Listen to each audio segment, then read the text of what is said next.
Hi everyone, this is Jenny Castellino and I'm the founder of the face, of voice and soul of Thrivality Coaching. In this video I'm going to ask you what I think is a pretty thorny question, but I'm just going to ask you to please hang in there. And my question to you today is, what would you say are the top reasons for the continued crazy spread of this virus? Now, if I was to hazard a guess, the top 5 or 6 that you would state are the fact that our government or certain governments did not take this seriously enough, early enough. They didn't put the appropriate measures in place, and measures should have been a lot more stringent right up front. They don't have adequate testing mechanisms. They don't have track and trace capabilities that some of the other countries are using.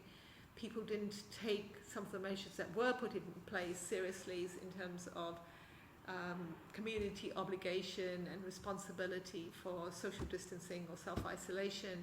So maybe those are some of the things that come to mind for you.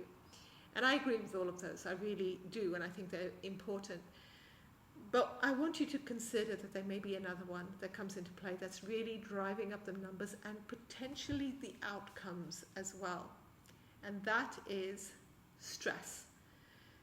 And the reason I say that, I mean, it sounds so simplistic, but the reason I say that is research has shown us for a very long time that when we are under a state of constant stress, so chronic stress, which all of us are in at this moment in time, myself included, what that does is it totally depletes the immune function. It depletes our ability to digest our food, to our immune function to fight off infections, our reproduction, everything is really downgraded in order to just respond to the stress, this fight or flight response, as they call it. So then the question arises, is if we believe that this is a possibility, and let's face it, when all of us seem to be feeling like we're living in fear and anxiety and feeling really powerless, then that is going to deplete our immune function, and we need our immune functions to be operating as well as can be at this moment in time.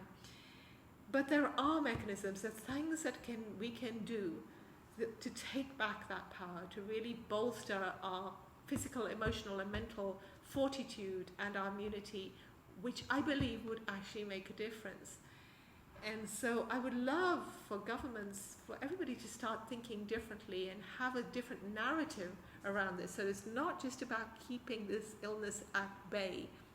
It is more than just social distancing, which is important and critical. It is more than just washing of the hands, but again, all of that relies on just keeping stuff away. But if we could harness the idea that the body is powerful, and if we can maximize its ability to fight this infection and change the outcomes, because we're not living in this constant state of fear, that has to be an amazing thing. And as a health coach, I really feel very passionately about anything that can help us in our repertoire to build our bodies, to help us on this journey back so that we can overcome this individually, as families, as a society, as a race, as a planet. So if you have found this to be thought-provoking, then please give it a thumbs up and share.